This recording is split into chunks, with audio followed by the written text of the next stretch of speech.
The day I got kicked out of the house, it didn't rain. The sky was impossibly blue, like the universe itself was mocking me. Sunlight streamed through the branches of the old oak tree in our yard, landing directly on the face of the man who brought me into this world, and who had just declared I was no longer part of this family.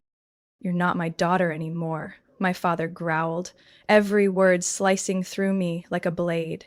"If you've chosen to betray your blood, then get out and take that worthless engineering degree with you."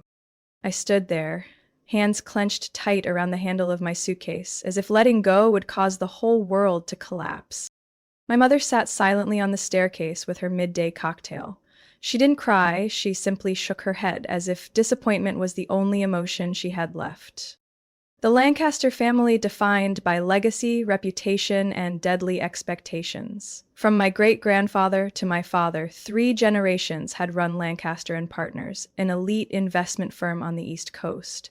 Every child born into this household was taught that a person's worth was measured solely by their ability to generate profit. Nothing more, nothing less. I tried, I really did. I excelled in math, earned an Ivy League scholarship, and interned at the largest financial firm in the state. But the deeper I went into that glittering world, the more suffocated I felt.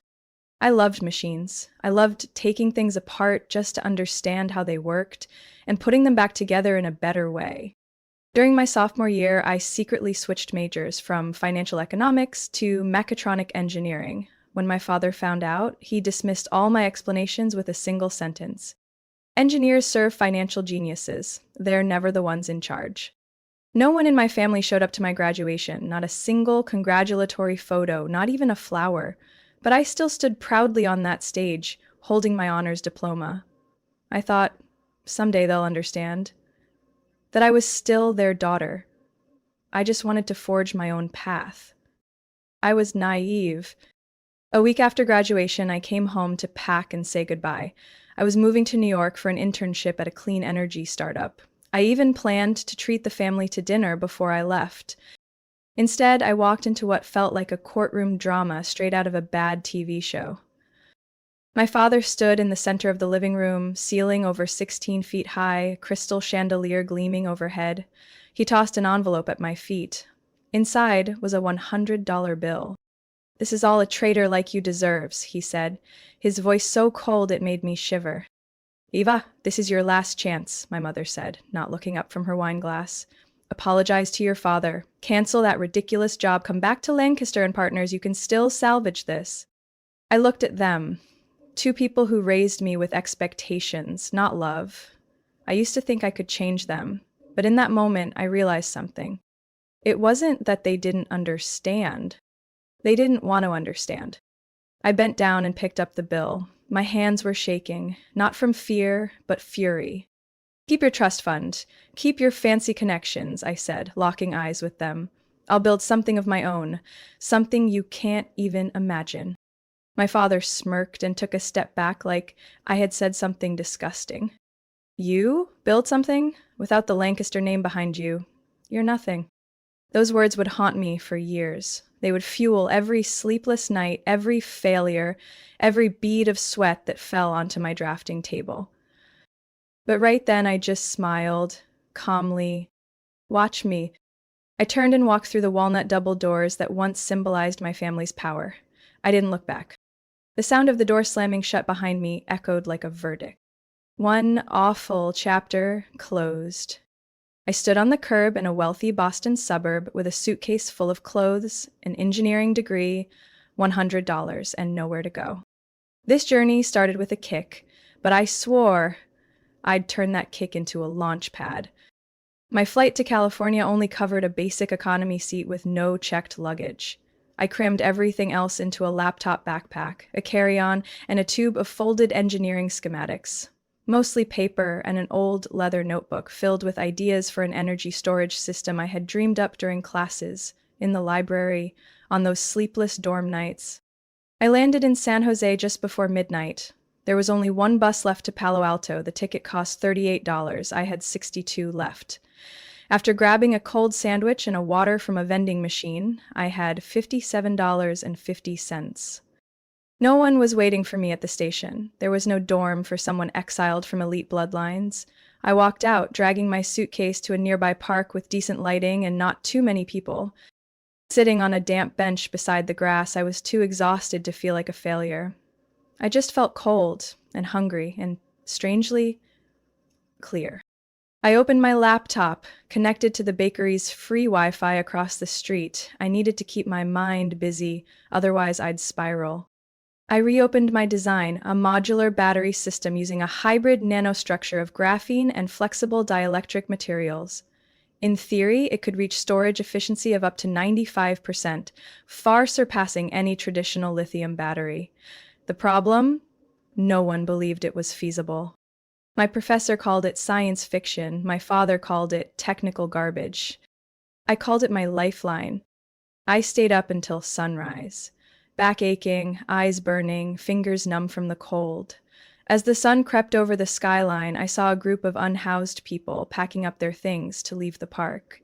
One of them glanced at me, shook his head. "First night, kid?" Didn't reply, just gave a small nod.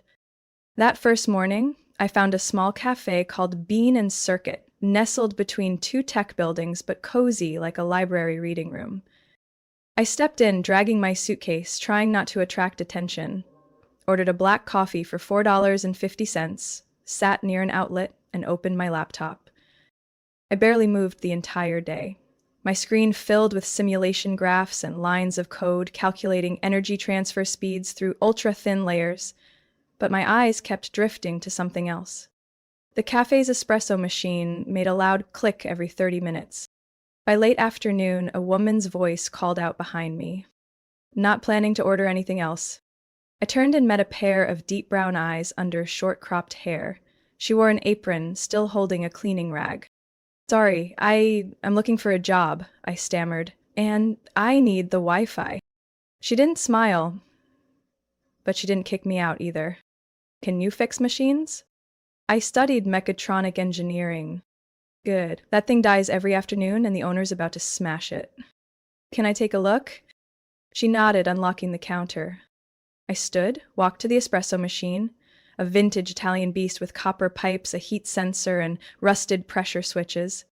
15 minutes later, it clicked again, but this time it was followed by a steady hiss, and the rich aroma of fresh coffee flooded the cafe. The girl looked at me, then turned toward the counter.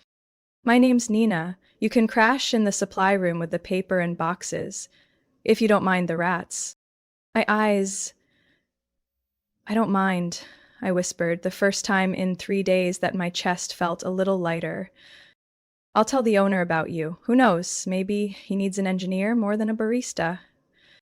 That night, I slept among sacks of coffee beans and pastry wrappers. The floor was cold, my back ached, but I had a roof over my head, Wi-Fi, and an old desk where I could set my laptop to redraw my entire design blueprint. Nina would drop by sometimes, leaving behind leftover muffins and sticky notes that said, "Keep going, Einstein." I wasn't used to being cared for, but I didn't reject it anymore. 3 days later, the owner called me upstairs. He handed me an apron, a list of machines needing repairs, and my first paycheck in a white envelope, $120.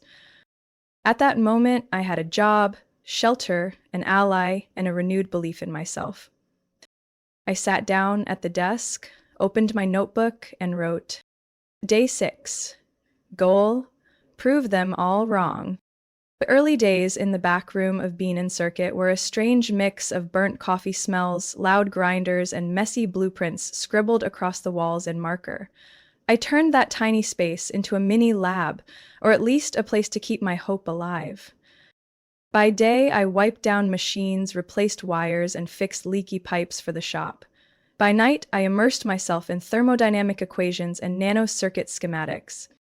Every time Nina brought me a hard sandwich and half-finished latte, I'd tell her about my wild idea.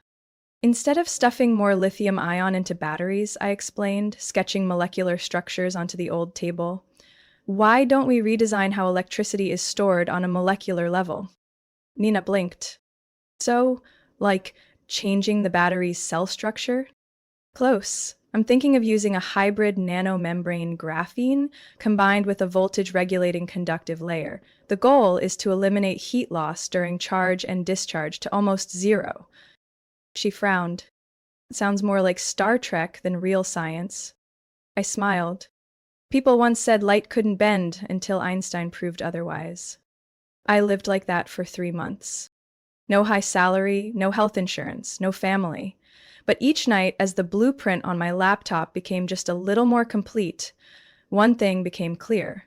I was getting closer to something no one believed was possible.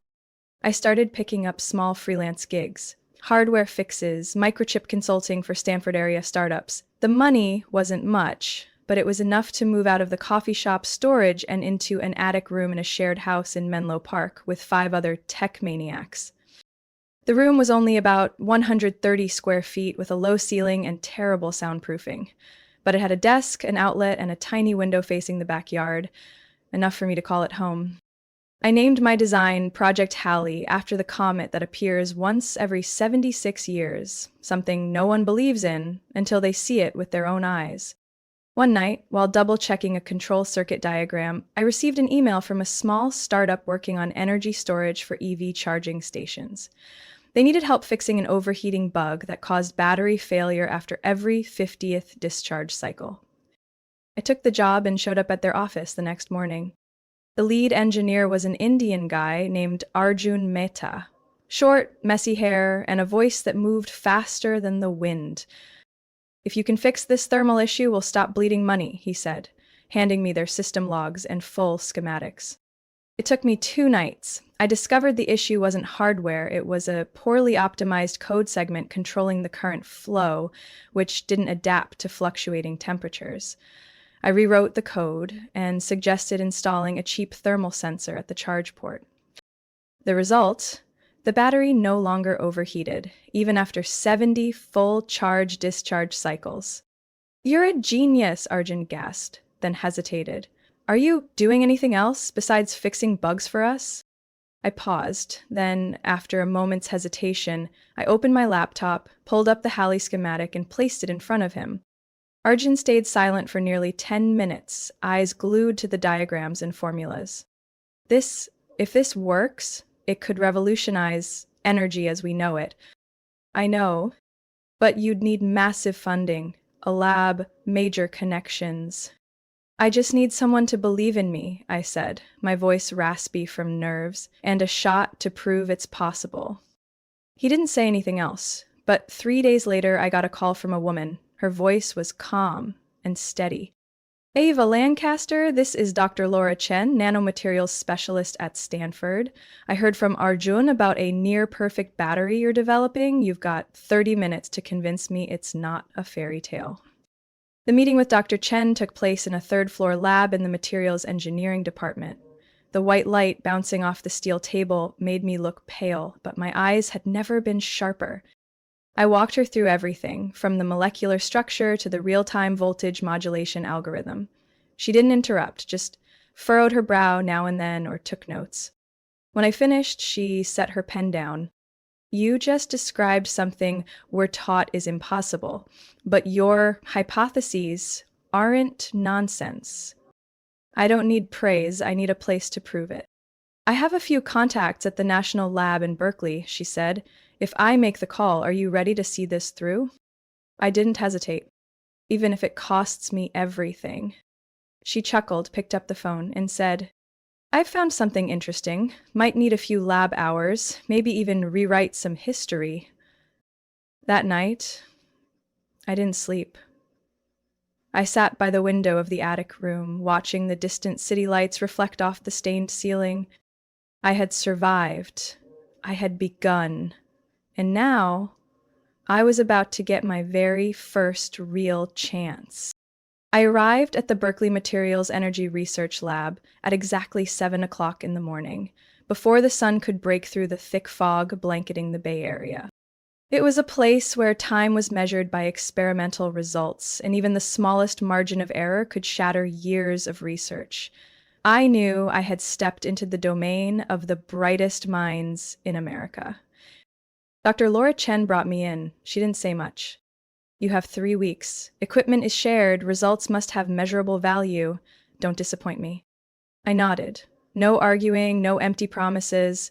Holding the lab access card in my hand, I felt like I was holding a ticket to the rest of my life. The following days were a whirlwind of sample materials, testing models, and mountains of data. Heat, electricity, voltage. I don't remember how many cans of energy drinks I consumed or how many times I passed out at the table only to jolt awake with a hypothesis flashing in my head. But I remember that one fateful moment, the instant the energy storage efficiency figure appeared on the computer screen, 96.8%. I thought I was seeing things. I ran the test again, then transferred the sample to an independent device. The result didn't change. I didn't scream.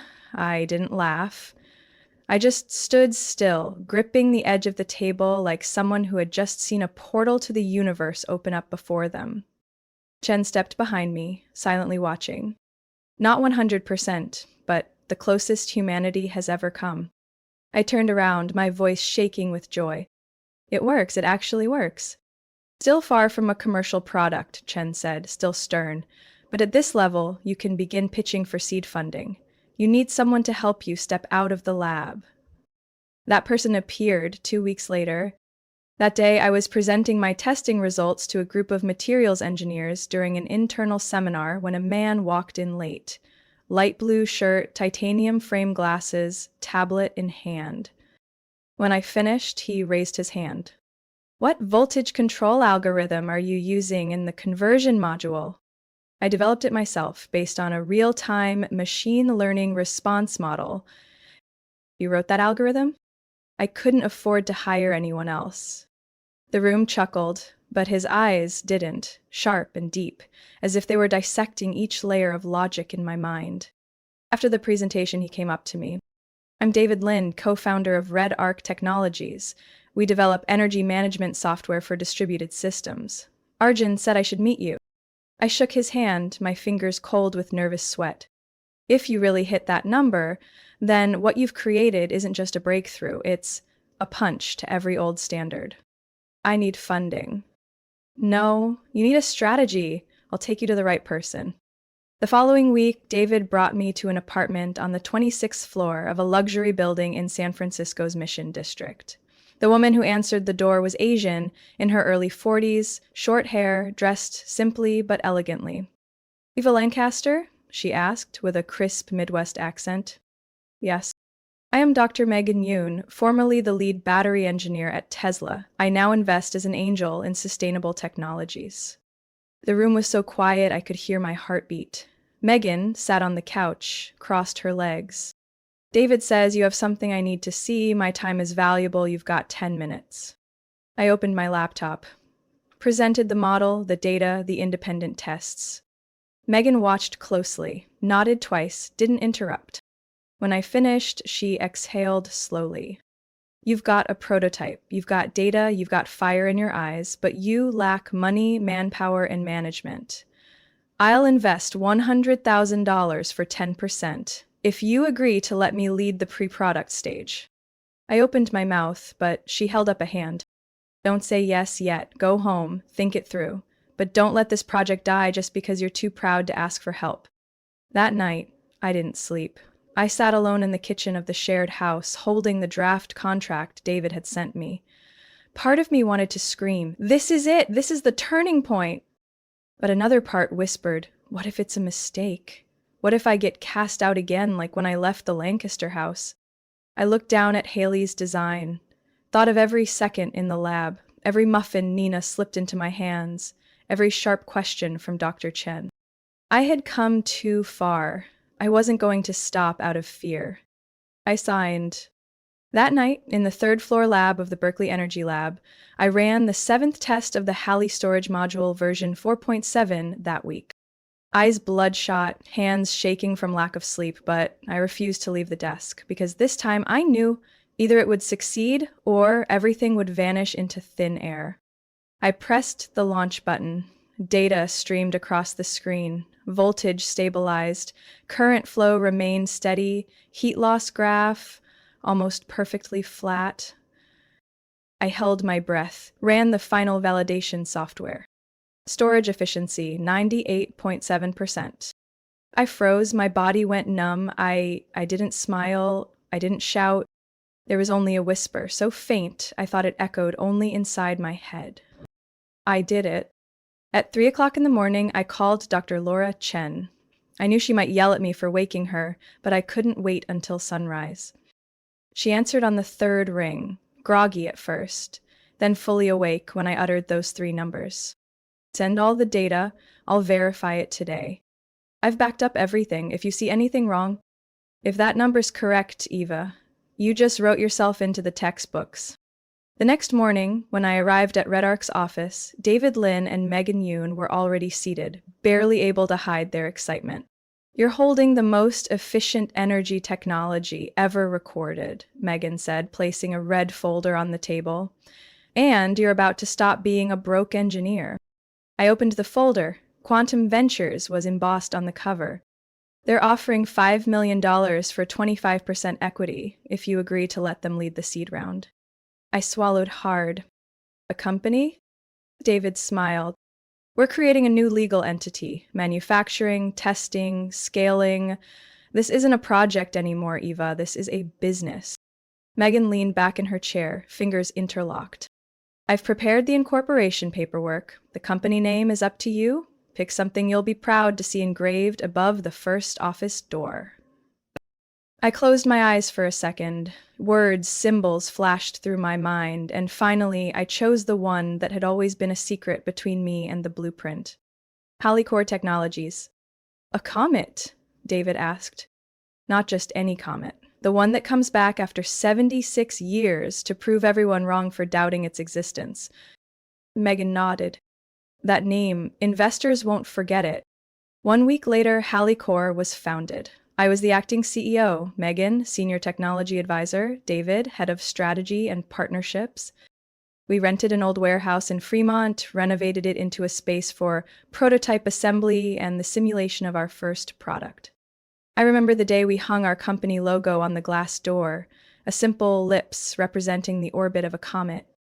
I stood there for 10 minutes, quietly telling myself I've left that park bench in Palo Alto, and now I'm building a whole new world with my own hands.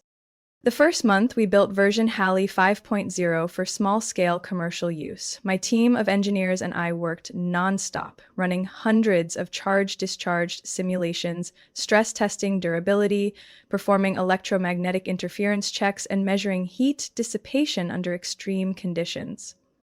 The result? The storage module reached 99.1% energy transfer efficiency, its lifespan exceeded conventional lithium batteries, and its projected production cost was 40% lower than current technology. David was nearly out of his mind with excitement. Do you even know what you just did? You just made the entire energy industry rewrite the rules. Megan was calmer, but I saw the light in her eyes. That gleam only sparked when someone knows they're sitting on a triggered atomic bomb. We began meeting with larger investment funds, from Emerald Grid Capital, Solar Bridge Ventures, to Helix Frontier. They were all ready to pour money into Halicore after reviewing our test data and the provisional patent Megan had filed. One afternoon, after a pitch to an investor board, a partner from Quantum Ventures, Mr. Richard Cohen, pulled me aside onto the balcony. He handed me a cup of hot coffee and asked, "Eva, are you ready to lose everything if this fails?" I looked him straight in the eye without hesitation. I've had everything before and got tossed aside with just $100. Now, I have myself. So no, I've got nothing to lose. He chuckled, nodded. That's the best answer I've ever heard. Let's go. The world's waiting for Halicore. That night, I returned to the attic room where I had first sketched the design. I didn't sleep there anymore, but I needed to revisit the place that started it all. I placed my hand on the old wooden desk and whispered, Eva Lancaster, the girl disowned for daring to believe in the future, is about to change the future. 9 months after Halicore was founded, the tech world trembled. The first scientific paper co-authored by me and Dr. Laura Chen was published in Energy Science and Engineering Review, including simulation data and independent testing results for the Halley 5.0 module. Within 72 hours, the article reached the top 5 most cited of the year, even though it had only been released online. 1 week later, Haley Core hosted a live demo announcement, and that moment brought us fully into the spotlight. On stage at the Global Clean Energy Technology Conference in San Francisco, I stood before over 500 investors, experts, engineers, and journalists. In my hand was the first commercialized version of the Halley battery module. We connected it to a simulated solar power system, and for 40 minutes the entire system ran stably with no energy loss exceeding 0.8%. Actual storage efficiency 99.1%. The room fell into complete silence, then erupted. The first to rise was the CEO of a major wind energy corporation. The second was a German government delegate. The third, I remember clearly, was a CNN reporter who shouted into the microphone, "Halley Core just redefined clean energy." From that moment on, everything accelerated exponentially. Pilot orders came in from everywhere, from EV charging stations in Norway, solar power plants in Spain, to electrification projects for floating villages in Bangladesh. David Lin had to set up 3 additional contract management teams. Megan Yoon established an independent internal verification lab solely for quality control. I spent most of my time either in the lab or on a plane or in meetings. My life became a tightly compressed timeline of back-to-back schedules, constantly updated schematics, and contract signings where my hands shook. Not from nerves, but disbelief at the numbers on those pages. Then that June, David placed an espresso in front of me and said, "It's time to go public, Eva." I looked up, exhausted. Already? We have the product, the revenue, the patents, and the most compelling story in clean energy. If we don't do this now, we'll miss the golden window. Megan nodded. An IPO isn't just about funding, it's about claiming our place, putting Halley Core on the global map. I stayed silent for a long moment, looked out the glass wall, where electric cars were charging with modules I had personally designed. Then I nodded. Let's do it. On the day Halley Core was listed on NASDAQ, I stood in a charcoal gray suit, the first one tailored just for me, watching the company logo flash across the electronic billboard on 7th Avenue in Manhattan. We opened trading at $32 per share. By mid-morning, the number had soared to $68, and by market close, the company was officially valued at $3.7 billion. Holding 32% of the shares after multiple funding rounds, I became one of the youngest self-made female billionaires in American history. David gave my shoulder a light punch. "Hey, billionaire Lancaster, how does it feel to turn your last $100 into over 100 million? I just smiled. I didn't answer. Because there's no word big enough for that feeling. That night we celebrated on the rooftop of the Four Seasons Hotel. I stood next to Nina, the woman who once let me crash in a room full of coffee sacks and cardboard. Now, she was chief operating officer of Halley Core. "I still don't get why you didn't sell to Tesla when they offered nearly $1 billion, she said, sipping her wine. I looked out over the glittering city lights like radio signals from the stars. Because I didn't create Halley to sell it, I created it to change how the world uses energy." "You're crazy, Eva." "I know, and that's what saved me." The next morning, I got a call from an unknown number. When I answered, a familiar male voice said, "Yetta, it's your father." I was silent. My heart didn't race. My hands didn't tremble. "Halley Core is on every headline," he continued. "Congratulations, my daughter." I slowly set the phone down. I didn't respond. I stepped out onto the balcony where the morning wind pushed against the tall glass. No tears, no anger. Only one truth, crystal clear. I no longer needed his approval. 3 years after I walked out of the Lancaster estate with nothing but a suitcase and a $100 bill, I was officially listed among the top 10 most influential female entrepreneurs in Silicon Valley. But that achievement wasn't the reason I launched a new venture capital firm called Orion Horizon. No, I built it for another reason. An old goal, a wound that never fully healed. I wanted to return to the place that once denied me, not for forgiveness, but to finish the story that was left unfinished. Lancaster and Partners, the financial empire built over 3 generations of my family, where my father, Mr. Victor Lancaster, once sat with his legs crossed on a leather chair in a walnut-paneled boardroom, tossed a $100 bill in my face, and declared, "You're not worth more than a cheap dinner." And now, that company was bleeding liquidity, its stock price plummeting, and facing the threat of acquisition as the market shifted toward green tech investments. And they had no idea the person quietly buying up shares was me.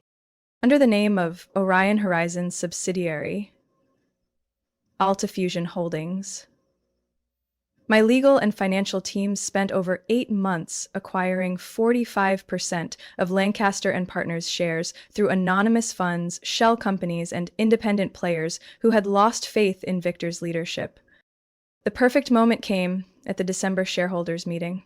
I chose to show up right as the company announced its 3rd consecutive quarterly loss, when investors were losing patience and the board had begun to question the competence of the very man who had once cast me out of his life.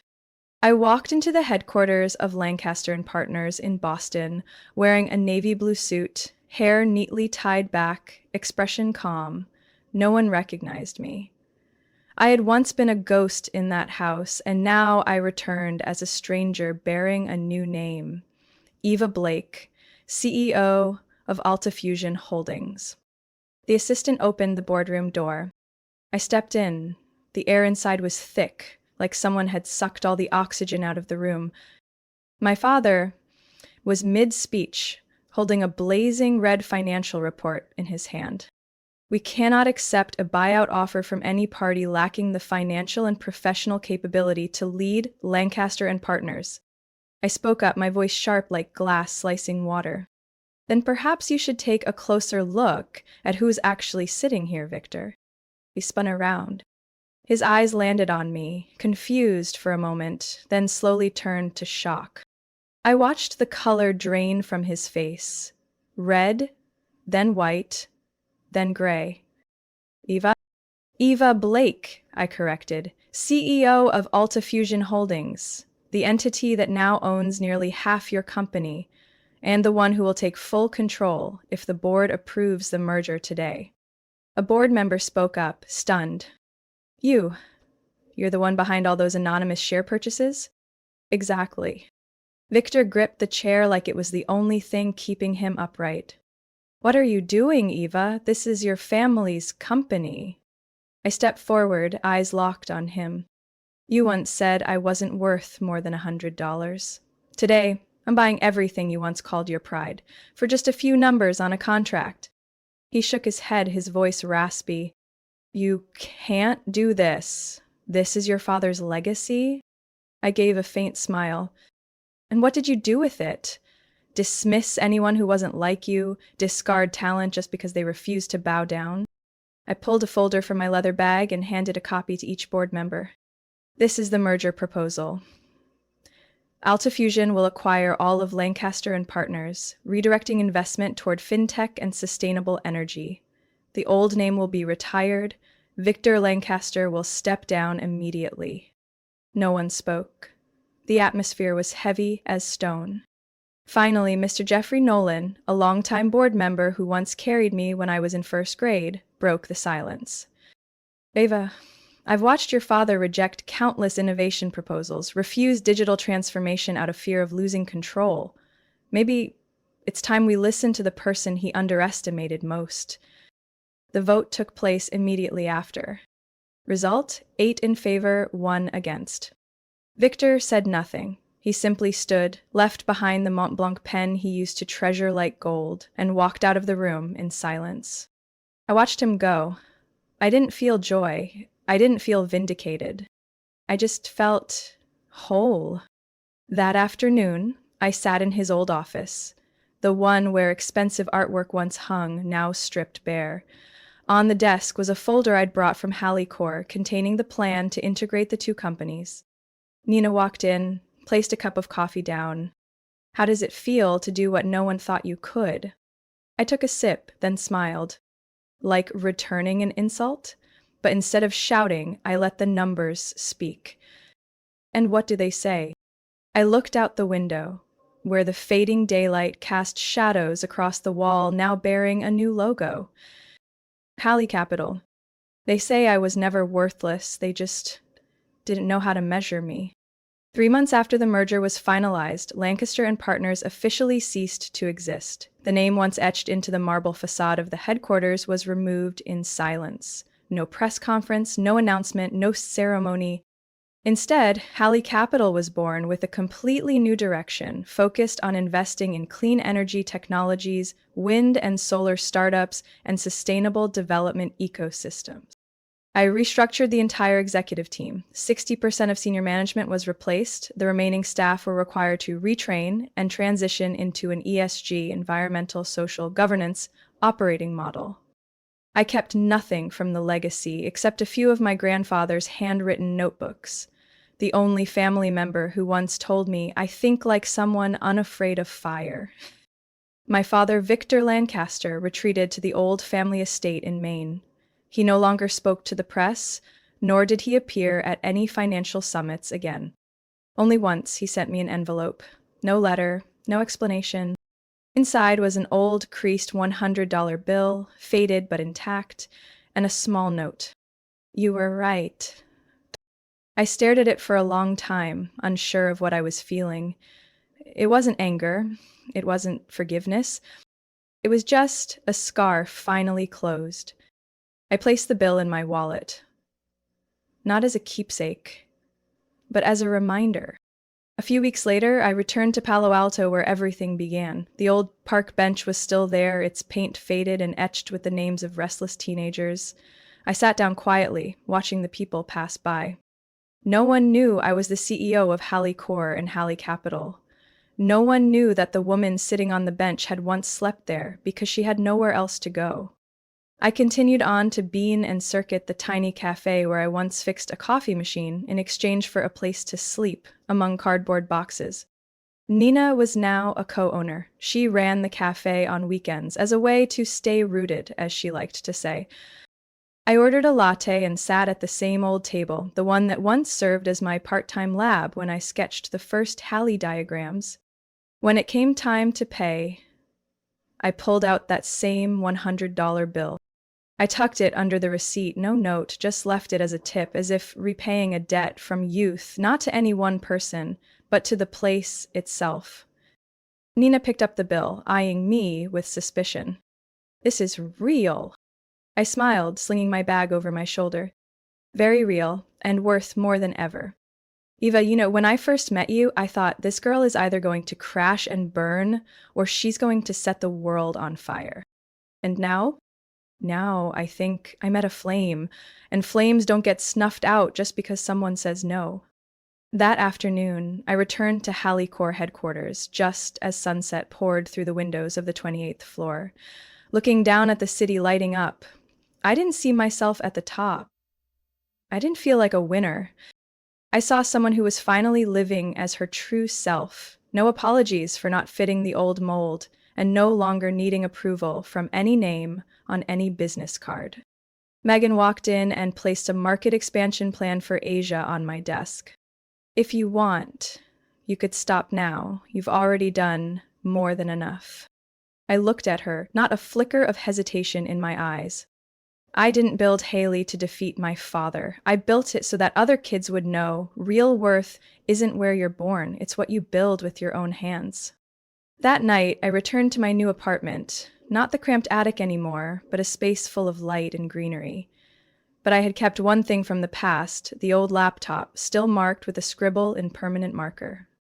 Hallie will come, and when it does, the whole sky will have to look again. And I believe in that moment, I had become exactly the woman I once dreamed I could be. Not because of the Lancaster name, not because of a trust fund, but because of a bill tossed to the ground, and the decision to pick it up and use it to start a new life. Eva's story is not just about overcoming rejection. It's proof that where you come from doesn't define your worth. From a girl cast out with only $100, Eva built a clean energy empire that changed an entire industry through knowledge, persistence, and belief in herself. She didn't seek revenge, she rebuilt.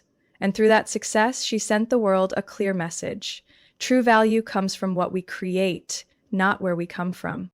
What do you think about Eva's journey? What would you do if you were in her shoes? Share your thoughts below, and don't forget to follow the channel for more powerful stories about family, choices, and true worth.